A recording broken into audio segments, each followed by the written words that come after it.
In this series, we have seen the Israelites shift from the worship of El, the supreme creator deity of the Canaanites, to Yahweh, a lesser regional god in the polytheistic pantheon of ancient Canaan. We spoke a bit about how early Yahwists began to establish Yahweh over their previous god El, but claimed that they were always the same. A lot of blood was shed by the Israelites who sought to establish their God over other regional gods like Baal. But after Elijah had the prophets of Baal slaughtered, there was still work to be done. If Yahweh was going to be the new supreme God of all Canaan, the Israelites would need to convert the remaining Baal worshippers.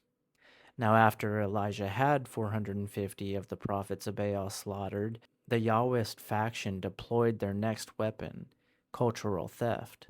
To completely erase Baal, they didn't just kill his priests, they stole his entire resume. You see, if you want to conquer a people, you appropriate their mythology, sort of like Jesus and the Greco Roman world, but that's a story for another day.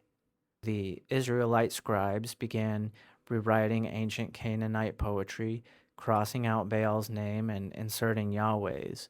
In the ancient Ugaritic text, Baal was famously worshipped as the rider of the clouds, the mighty storm god who commanded thunder and defeated the sea serpent of chaos, Lotan.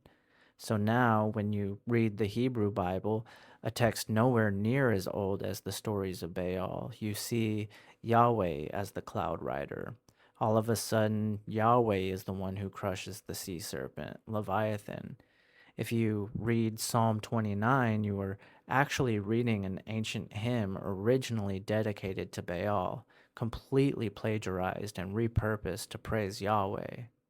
The Israelites stripped the northern storm god of his power by absorbing his specific attributes into their newly imported Midianite storm god. They forged a composite deity, the ancient creator authority of El, violently mashed together with the stories of Baal.